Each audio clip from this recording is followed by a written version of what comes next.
Hello there, map enthusiasts and people still trying to find their phones with their phones. Remember the Gulf of Mexico?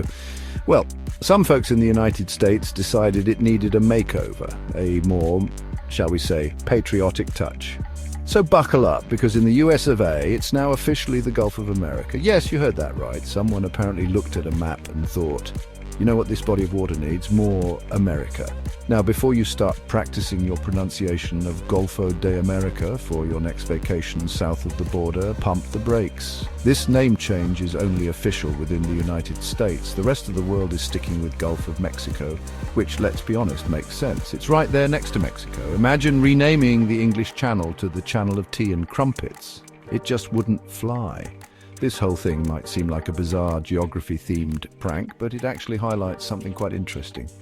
The power of names. Names shape how we see the world, and changing them can have real-world consequences. So how does the world's most popular mapping service handle this geographical identity crisis? With its usual dose of tech wizardry. Google Maps now displays the name based on your location.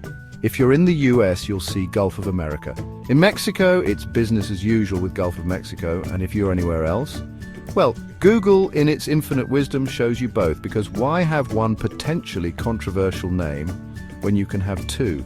This location-based naming isn't exactly new for Google. The company has been doing it for years with disputed territories and regions with different names in different languages. It's a clever way to avoid taking sides while still reflecting the reality on the ground, or in this case, the water. Of course, this raises the question of how Google knows where you are in the first place, and the answer, as with most things in the tech world, is a mix of clever engineering and a touch of Big Brother is watching.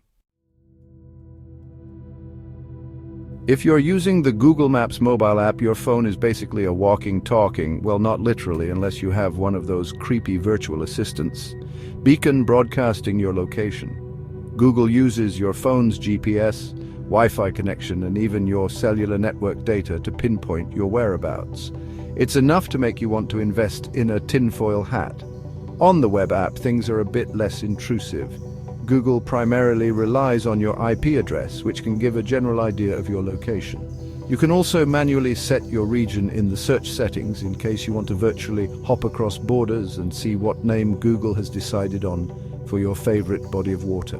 So whether you're Team Gulf of Mexico or Team Gulf of America, Google has you covered, or should that be geographically located?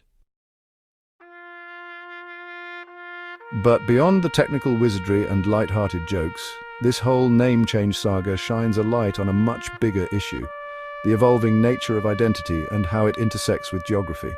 Names have power. They shape our perceptions and influence how we relate to the world around us.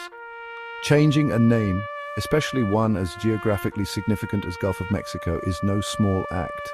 It's a statement, a declaration of how a group of people see themselves and their place in the world. Whether this name change sticks remains to be seen.